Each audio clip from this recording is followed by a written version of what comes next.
Send 25 cents to the Queen of Prussia video creator, care of Reese, 4319 Henderson Road, Milton, Ontario, Canada, L9T2X5. Thank you. My real name is Pieter Johannes Gers, and I used to teach at the University of St. John the Baptist in Emmen, in the Dutch-Spanish Netherlands. However, when the reformers gained control of the university's charter, there was no place in the university's halls for the likes of me, a Dutch Catholic, teaching proper English to the provincials with their vulgar dialect.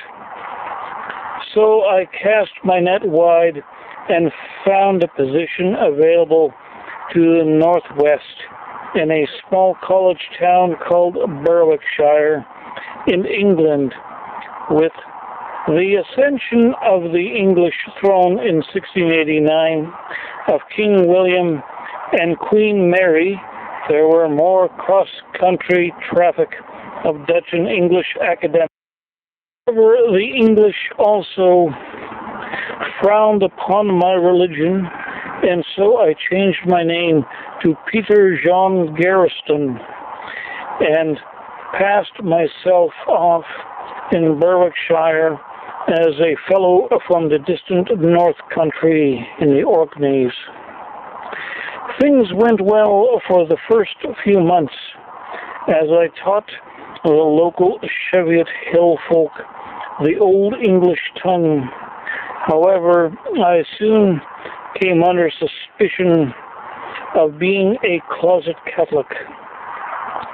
My social calendar soon dried up, and the locals glanced furtively in my direction and began speaking behind my back.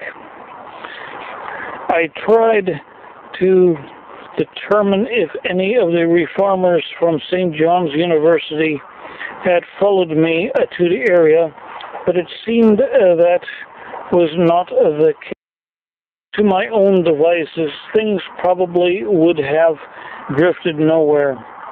However, I'd come to settle in a part of England where half of the citizens to the north still supported the abdicated Catholic King James, and half of them to the south of the borderlands enthusiastically supported his replacements, the Protestant King William and Queen Mary. When Scotland and England entered into a political union in 1709, the new arriving English police force had tried to impose taxes on the fishing ports such as Eyemouth, where flaunting of the laws of the land was still. I'd come to settle in a powder keg, and both sides in the brooding civil war had been shocked when a garrison had returned to their realm after a 1999-year absence.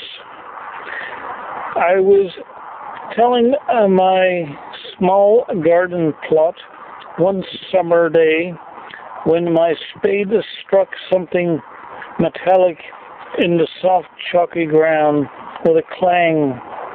I quickly dug away the soft dirt and found myself staring at a heavy copper lid with the engravings of a serpent symbol on it.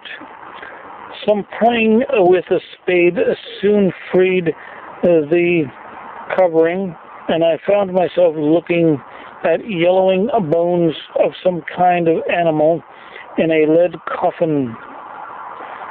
I quickly noted the decaying black robes and ancient relics mixed in with the bones.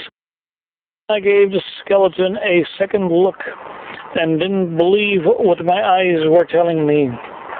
What I saw was a human skull with a woman's darkened braided hair still attached to it, But where the nose and jaws should have been were the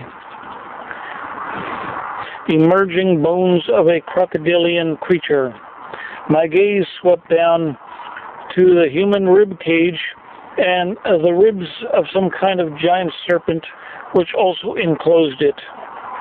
The creature's pelvic bones were massive and stout, and beyond them I could see the vertebrae of a tail, which extended through a hole in the lead coffin and continued.